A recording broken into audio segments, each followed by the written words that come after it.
watching Victory Life Today with Al and Angie Buhrke.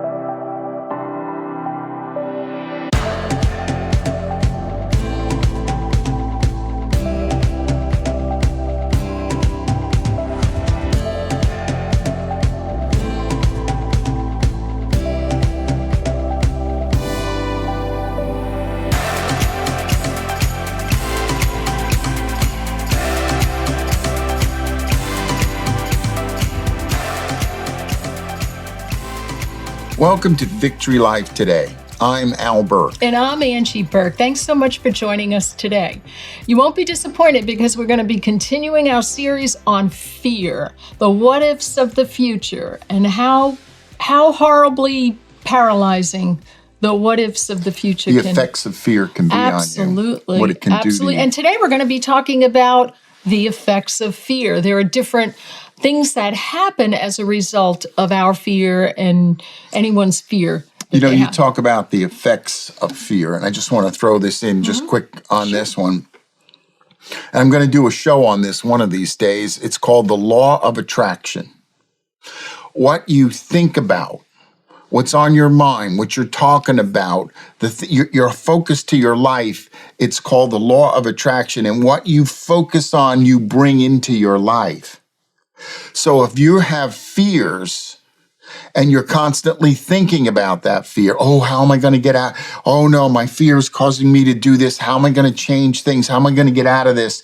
And you're constantly on this. You're literally attracting it to you. Wow. Job said the thing I feared the most has come upon me. It's the law of attraction. Now you can use the law of attraction for good. And I'm going to teach on how you can how you can attract prosperity, how you attract healing to yourself by what you're saying and thinking. You know, you're speaking health. We were talking about it this morning. You don't say things like, I have a headache. You say things like, I'm fighting a headache. Now, what am I doing if I say I have a headache? I'm attracting it. What happens if I say, I'm fighting a headache? I'm pushing it away. Wow. And I know, if we talk about fear, I know that people fear cancer more than anything. And they talk about cancer and they fear cancer. And my mother had cancer and and then they get it. And they fear cancer more than anything, and it's not the number one cause of death. So, you wonder why you're attracting it all the time. So this thing about fear it's like a spirit of fear that comes on, right? You're bringing it on you. Yes. Or I shouldn't say that. The law of attraction, to whatever degree you're attracting that fear on your life, you'll just be worse. Yeah. And we're not talking about just feeling the fear. If you feel the fear, that's one thing that can affect you physically, but it's when you speak it out of your mouth. Now you're starting to create something around you. Right. You're letting demonic spirits come in. I'm not going to say you're licensing them, but you're more or less allowing them to come in and bring the fear on you. Wow. Literally make it happen. Well, there is just nothing negative about fear. Nothing positive about fear. It's all and the effects of fear are all negative. Exactly. There's no positive effect. Exactly. It's like we're talking about the fear of flying in an airplane, for example. You know what I mean? You're like, oh, I don't want to fly in a plane. I'm going to crash. Plane's going to crash. I don't want to fly in a plane. Plane's going to go down. I'm so afraid of a plane crash. Well, you're attracting that. Yeah. Do you see what I mean? You're literally bringing that in. You need to be saying that plane. When I fly, I just sit there and say that plane is going to get me where I want to go perfectly. That's right. And I'm on this plane. This baby's going to fly. That's right. It gets rid of the fears. That's right. And I don't want to attract something I don't want. Right. You know what I mean? And people who are afraid of flying, it's crippling. Yeah. They can't go places. Well, it limits you. It limits you. You got to go by car or bus or something like that. And actually, flying today is safer than driving. At any point in history, there's like 5,000 planes in the air over America. And if you calculate 200 people or whatever, it's like 1 million people in the air at any moment. And we go years without a problem. How many years do you go without an automobile accident? They're constant. It's safer to fly than drive. Wow. Yet we're so afraid of the fear, the unknown of what's going to happen. We're not in control. Yeah. And so what happens is this law of attraction is working against you. I'm going to do a whole show on how Wow. to make the law of attraction work for you. Yeah. And like the fear of elevators, and people just climb up those stairs and do a whole lot more work. Oh, They yeah. go 10 flights. Yeah, I want to be a not health get- freak. I'm going to climb up 15 flights of stairs, and it's like, you're just afraid. Do you ever get, you know what? I have gotten an elevator and I have no fear of an elevator. I just don't. I don't know what it is. Yeah. So I got in the elevator with someone who was deathly afraid of an elevator, and I said, now, don't worry. And I hit the button, and the thing went boom, boom, boom, boom, boom, boom, boom, and started going up, and you go, oh, no, oh, no. Well, you know, we got there. No, Al, let me tell about our story. ahead. I've shared this before, but Al and I, like he's not afraid of elevators, doesn't care at all, but I don't like them, but I will never not go on them. Okay. I mean, I fight it. I just don't care to go in an elevator because, I tell you what, years and years ago when I was just a baby, my uncle fell in an elevator shaft, like, what was it, 40? I mean, I don't know why it was 11 stories 11 and stories. lived. And he lived, but he didn't live very good. He was really hurting his whole life. But I guess that stuck with me or whatever. But anyway, so I just never wanted an elevator to get stuck on me. And so Al and I go into this elevator, and we're the only two in there, and he presses this button, and we're waiting, and it stopped. You could tell it stopped at Went the up second and floor. stopped. And we're looking at that door. Now, both of us are not saying anything, but we're looking at that door, and the door isn't opening. And I thought, okay, I'm surprised this didn't happen sooner, first of all, because we go in a lot of elevators. You're attracting. Right. I didn't say it. I was thinking it, though. But finally, I said to Al, this door is not opening. And he goes, man, it's not. He goes, I don't know. What should we do? Now, we had cell phones on us, I guess. I don't remember. But we said, should we just use the telephone in the elevator to call them? And you said, well, I don't know. Maybe I should. Maybe they'll answer direct rather than calling on our cell phone, And because we were not, that door was not opening. And so he was going to pick up that telephone, and I hear something. And we both turn around, and the back doors had opened. You know how sometimes they do that? Al, They do the front and then the back opens. And there were a bunch of people standing there, and they were just giggling and listening to our entire conversation. Oh my gosh, it was funny. I wasn't embarrassed. It was just funny. But yeah, people will never take an elevator because of fear. And I may have an uneasiness when I go in them, but I go in them. I remember when I went to my dentist, Al, and they had a new office. I said, oh, this would be interesting. So I get into this elevator because it's an elevator. I'm the only one in there. And it never got to the second floor. And I'm going, what is going on? I think I'm moving. And then I see this sign right in front of me. It says, this is a turtle-operated elevator. And I thought, turtles. That means it's slow. I know. And then I figured, well, all right, but I still to this day hate doing it, but I will not go on the stairs. And it's real small. I will not, yes, it is. And I won't, and they have elevators in homes too. And I've been in them, and they're like coffins upright. I mean, they are really, but anyway, I won't not go in it. Let me just tell you something. And the acronym for fear is false evidence appearing real. And everything in that elevator, it appeared real to me that we were not going to get out. But it was false evidence appearing real because behind me was the getaway. Yeah. Fear It was so funny. Fear can cause physical, you can literally get sick from so much fear and the negative effects of it. It can create stress, and stress creates illness. And did you ever get so scared, like your stomach just like, and it's all over the place? Remember when I had my children's ministry and we had so many kids at my house? We had like 75 kids at my house after school. It was a Christian program, and they were outside, and I was just cleaning up, and I had a bunch of volunteers, and one of the kids came in and said, oh, Miss Angie, Johnny got hit by a car. And I was perfect until that moment. Johnny got hit by a car. 6 words destroyed me physically. I was immobile. I couldn't even speak. And he ran back out. And I just sat myself down and I was like frozen. All these thoughts were going into my head of what's going to happen because Johnny got hit by a car on my street and in my home, right outside my home, under my watch.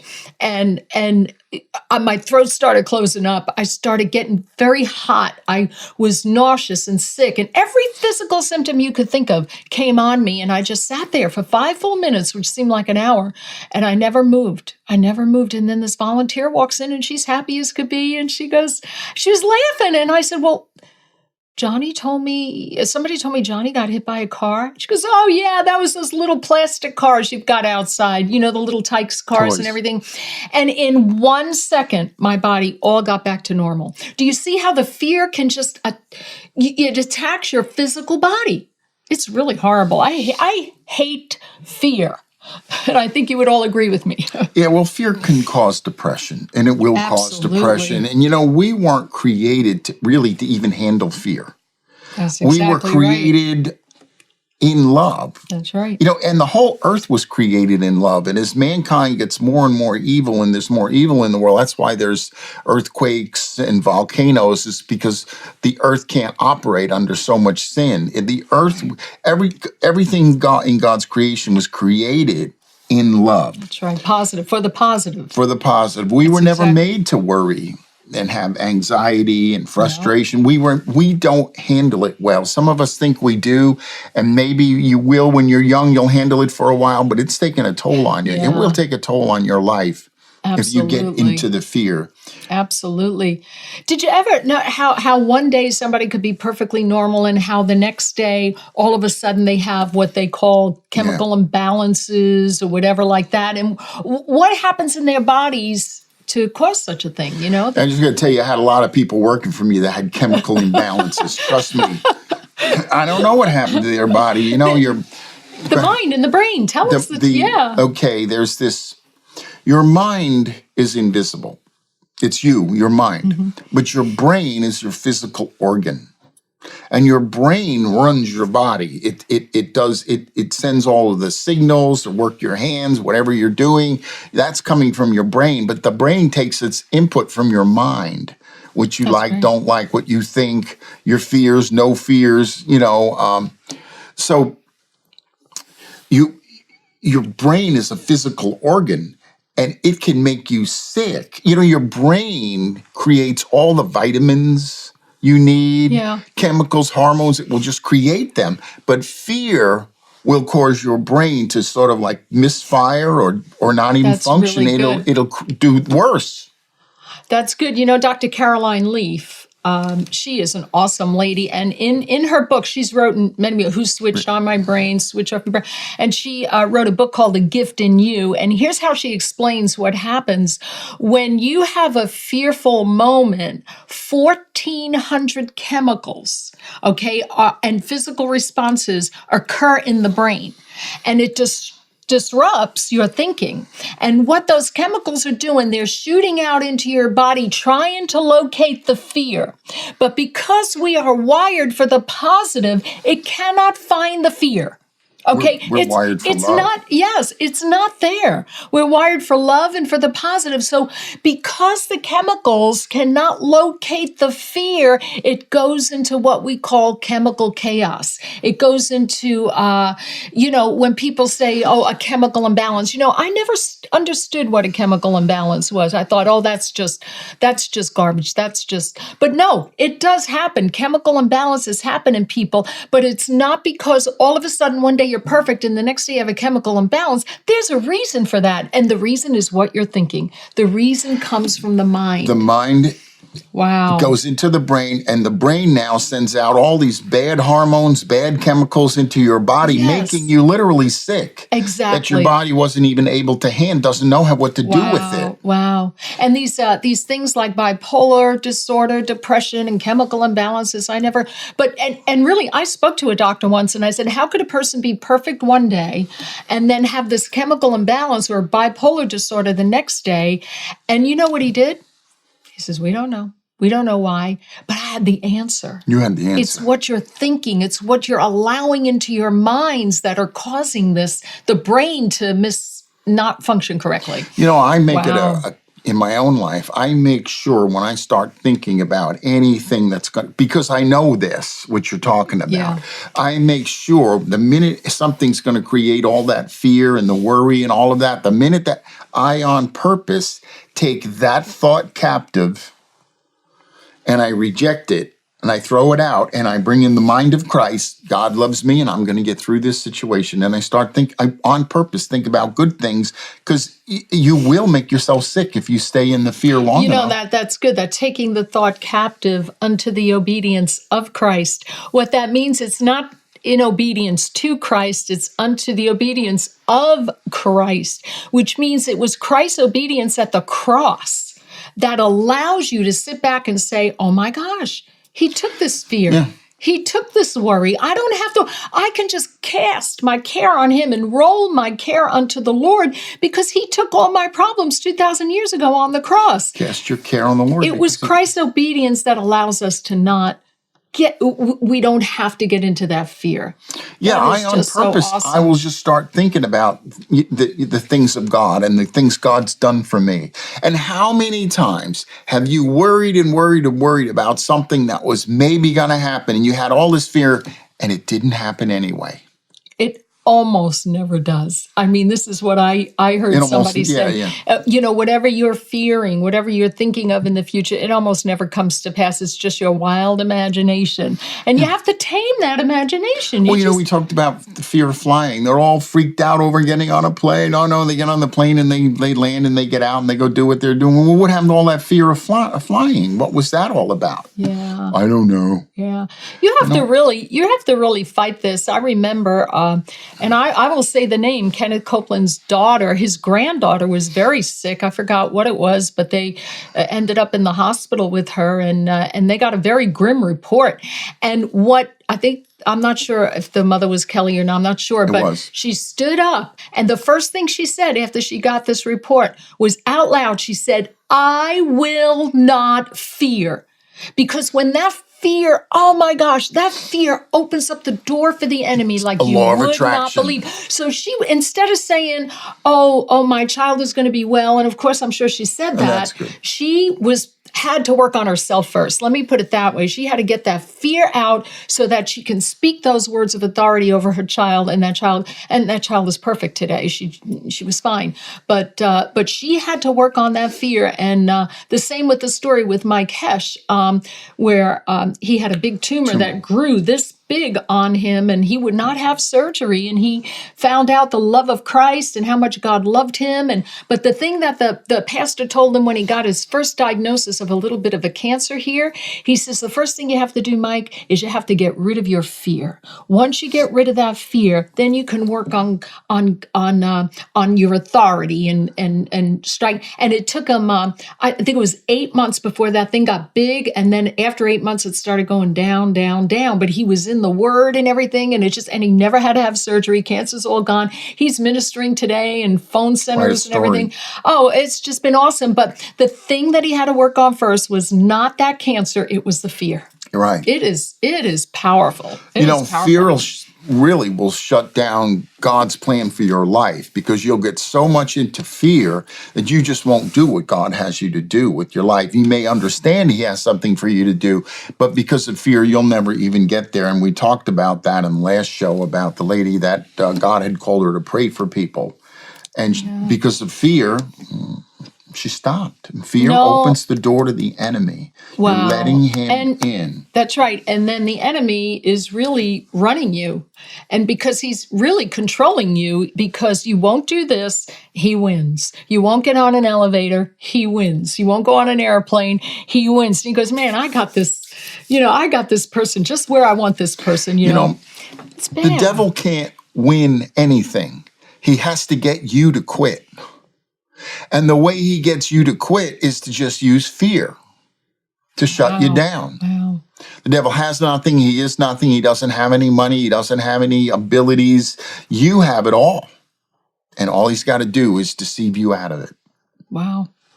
That's, and it does open the door. And Al, again, we have to tell the people that when it comes out of our mouth, when we're feeling the fear, it's going to come on you. People are going to feel Yeah. fear constantly. There's enough to fear about just putting on the TV.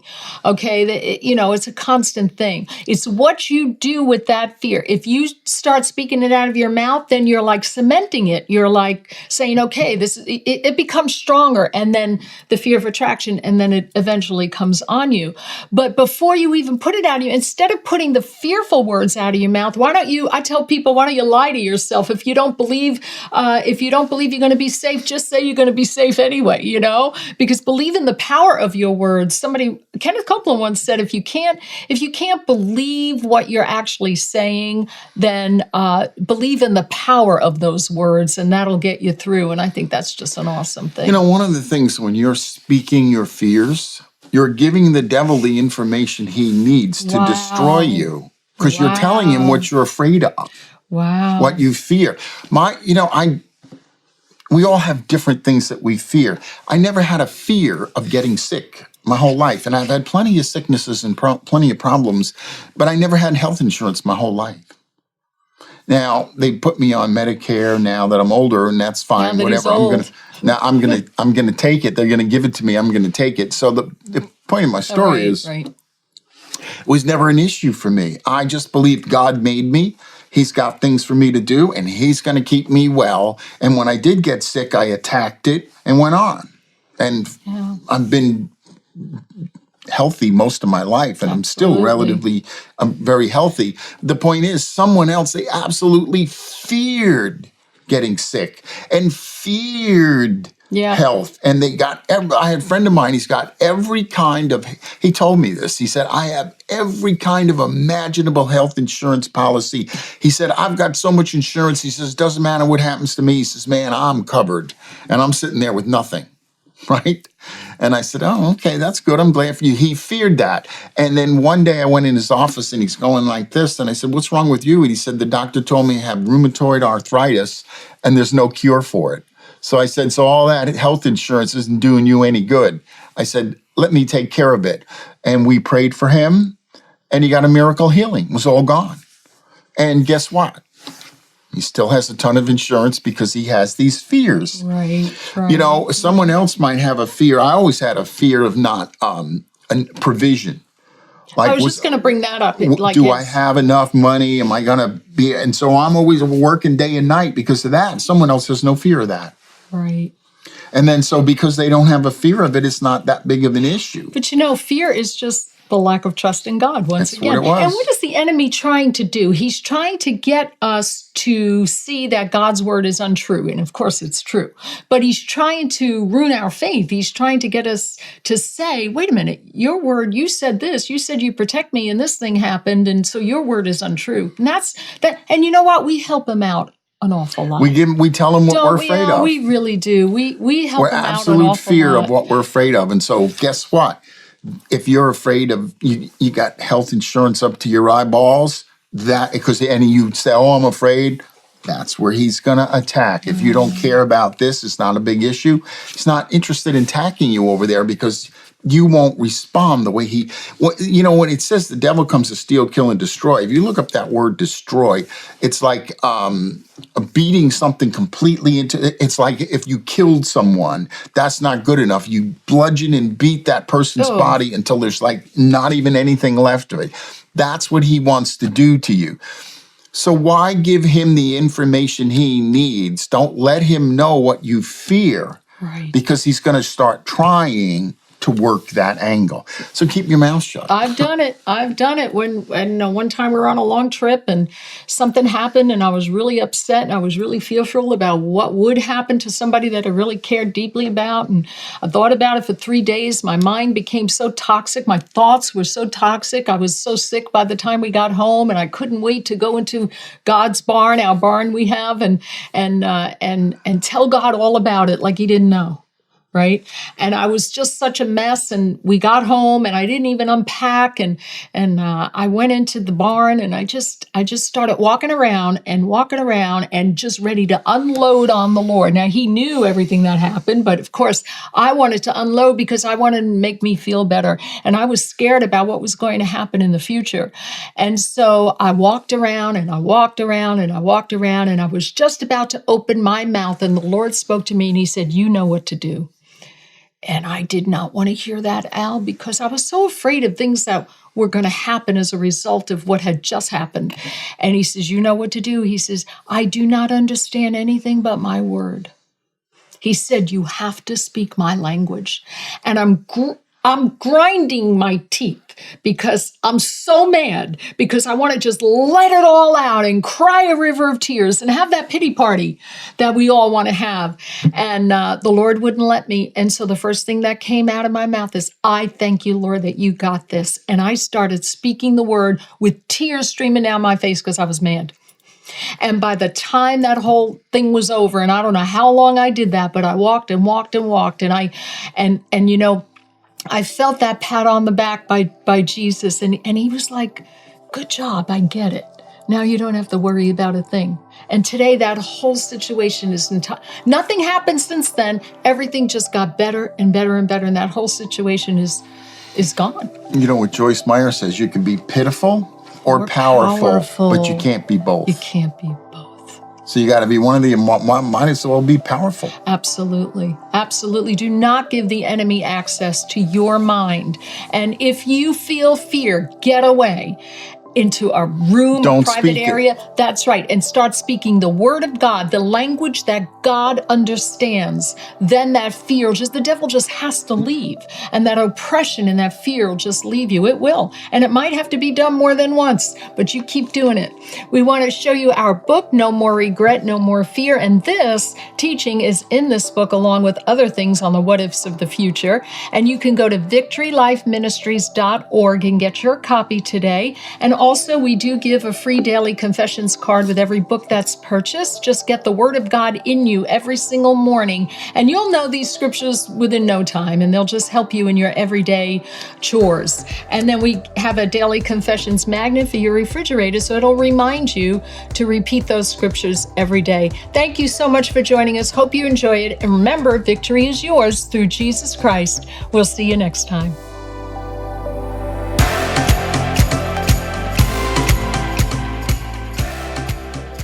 Have you ever thought about what you're thinking about? You might be surprised to know that the majority of our thoughts are rarely about the present moment. Most Christians spend their time meditating on the regrets of their past or the what-ifs of their future. And as a result, their lives come to a standstill, and they can never fulfill the plan and purpose God has for them. In our book, No More Regret, No More Fear, Al and I reveal the dangers of living with regret and fear while disclosing the truths that will set us free from these destructive emotions. God never intended for His children to be bound by shame, fear, and worry. So go to victorylifeministries.org and get your copy of No More Regret, No More Fear, and get ready to be unchained from past regrets and future fears. See you next time right here on Victory Life Today.